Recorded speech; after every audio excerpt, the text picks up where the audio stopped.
अगर आप पाइथन काफ़ी लंबे टाइम से सीख रहे हैं, आप काफ़ी सारे प्रोजेक्ट्स बिल्ड कर चुके हैं, काफ़ी सारी लाइब्रेरीज़, फ्रेमवर्क्स के साथ आपने काम कर लिया है एंड अब आप सोच रहे हैं कि यार कुछ और चीज़ पे, कुछ नई चीज़ पे मूव किया जाए, कुछ नया सीखा जाए, खुद को लेवल अप किया जाए। तो उस केस में आप क्या सीख सकते हैं, उस चीज़ का आंसर मैं आपको देने वाली हूँ आज की इस वीडियो के अंदर। So hello everyone and a very warm welcome to WS cube tech. My name is Ayushi Jain and आज की इस वीडियो के अंदर हम बात करने वाले हैं कि अगर आप पाइथन सीख चुके हैं तब उसके बाद आपको कौन सी लैंग्वेज सीखनी चाहिए। तो यहाँ पे इस वीडियो के अंदर मैं आपको 3 ऐसी लैंग्वेजेस बताऊंगी, इनके रूट्स मैं आपको बताऊंगी कि आपको क्यों ये प्रेफर करनी चाहिए आफ्टर लर्निंग पाइथन। सबसे पहले एक समरी ले लेते हैं कि पाइथन होती क्या है। Python is a high level interpreted object oriented language. Python का मेजरली यूज़ किया जाता है बैकएंड के अंदर वेब सर्वर्स क्रिएट करने के लिए। फ्रंट एंड में भी इसका यूज़ किया जाता है जैंगो जैसी फ्रेमवर्क्स के साथ। Python has large standard library जिनको आप इजीली कॉल करके अपने प्रोग्राम के अंदर काफ़ी सारी चीज़ें कर सकते हैं। आप सेलेनियम जैसी लाइब्रेरीज का यूज़ करते हुए ऑटोमेशन कर सकते हैं, वेब स्क्रैपिंग कर सकते हैं। जैंगो जैसे फ्रेमवर्क्स का यूज़ करते हुए आप वेब डेवलपमेंट कर सकते हैं। कीवी जैसी फ्रेमवर्क्स का यूज़ करते हुए आप मोबाइल एप्लीकेशन डेवलपमेंट कर सकते हैं। And not just this but data science and machine learning जैसी चीज़ों में भी पाइथन का काफ़ी मेजर यूज़ देखा गया है। सो ये था पाइथन।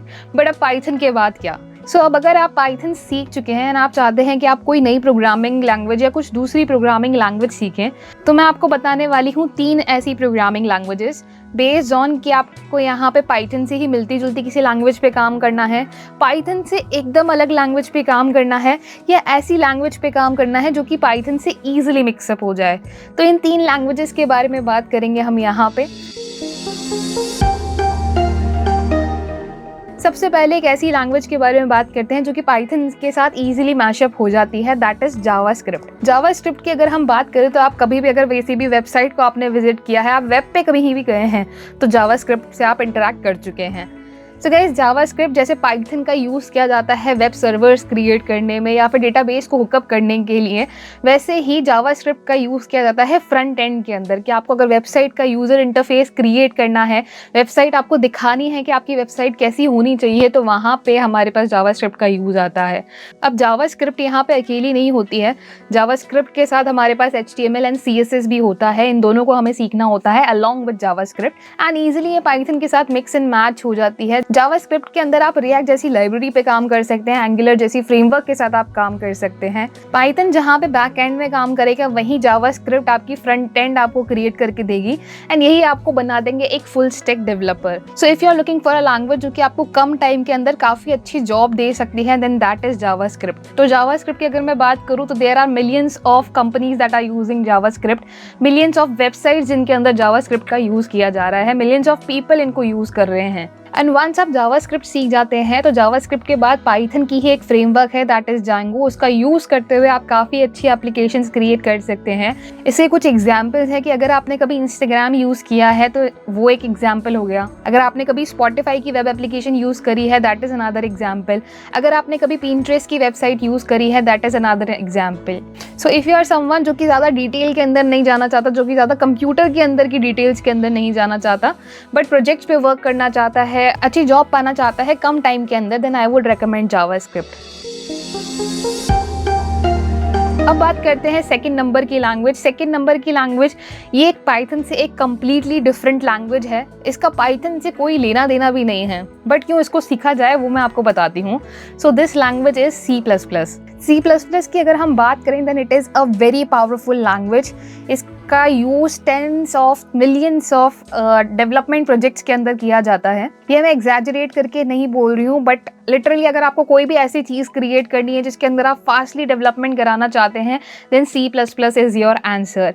जैसे कि अगर आपको कोई गेम क्रिएट करना है, आप गेम्स में आप देखते हैं कि अगर हम कोई बटन, सपोज मान लो मैं पाइथन से कोई गेम क्रिएट कर रही हूँ, अब मैं बटन यहाँ पे दबा रही हूँ, 2 सेकंड का या 1 सेकंड का भी डिले अगर हमारे गेम के अंदर हो जाता है तो वो हमारे लिए एक ड्रॉबैक होता है।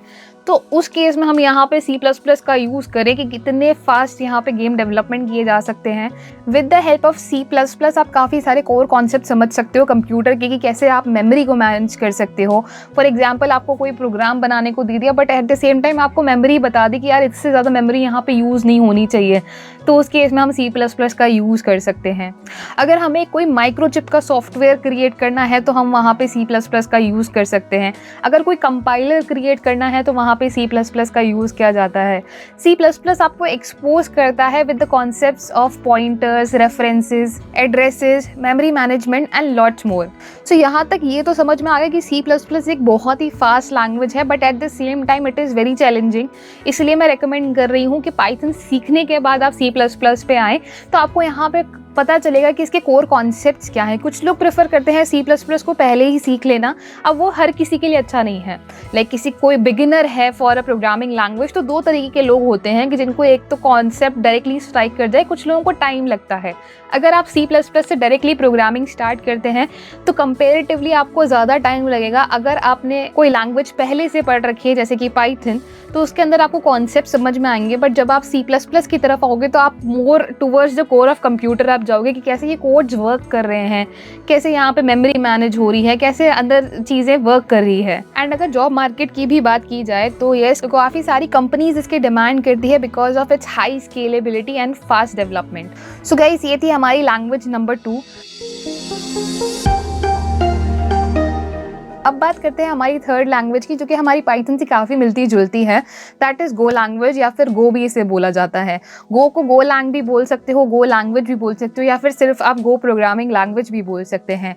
ये आई थी 2007 के अंदर। गूगल के 3 डेवलपर्स ने मिलकर इसको क्रिएट किया था। इसको स्टैटिकली टाइप किया जाता है, काफ़ी हाई परफॉर्मेंस ये देती है एंड एक्सट्रीमली फास्ट भी है। टिपिकली इसका यूज किया जाता है बैक एंड एप्लीकेशंस के अंदर for back end web servers. इसके अंदर C++ की स्पीड है, C का स्ट्रिक्ट सिंटेक्स है, पाइथन की सिंप्लिसिटी है एंड जावा के यूजफुल फीचर्स हैं। It is very simple in Python से इसका सिंटेक्स कहीं ज़्यादा मिलता है, while at the same time it is very powerful जब हम बात करें for creating back end services for web applications. Go के अंदर आप डील करोगे with features like pointers, references, go routines and concurrency. Not just this, Go has an outstanding standard library which has a support for encoding, cryptographic security, networking, I/O and so much more. Currently काफ़ी ज़्यादा demand के अंदर है and a lot of people are looking for Go programmers. So अगर आपको Python पसंद है, अगर आपको पाइथन की सिंप्लिसिटी पसंद है, पाइथन जिस तरह से वर्क करती है वो आपको पसंद है, तो आपको गो डेफिनेटली यहाँ पे पसंद आएगी। सो इसी के साथ I am ending this topic here. And अगर आपको मैं एक छोटी सी समरी दूँ तो if you want to go for a language जो कि ईजिली मैच कर जाती है पाइथन के साथ, जिसको आप ईजिली मिक्स कर सकते हैं with Python, then that is JavaScript. अगर आपको कुछ अलग लैंग्वेज के साथ जाना है, पाइथन के बाद कोई आपको डिफरेंट लैंग्वेज करनी है जिसके अंदर आप कोर चीज़ें समझ सकते हैं, then you should go for C++। अगर आपको पाइथन से ही मिलती जुलती किसी लैंग्वेज के अंदर जाना है, then you can go for Go language. So I hope guys कि आपको ये वीडियो पसंद आई हो, और अगर आपके अंदर ये डाउट्स थे कि आपको पाइथन के बाद कौन सी प्रोग्रामिंग लैंग्वेज चूज करनी हो, तो आई होप ये क्लियर हो गए होंगे। एंड अगर आपको ये वीडियो पसंद आई है तो जरूर लाइक, शेयर एंड सब्सक्राइब करें। And for more such content stay tuned. Thank you.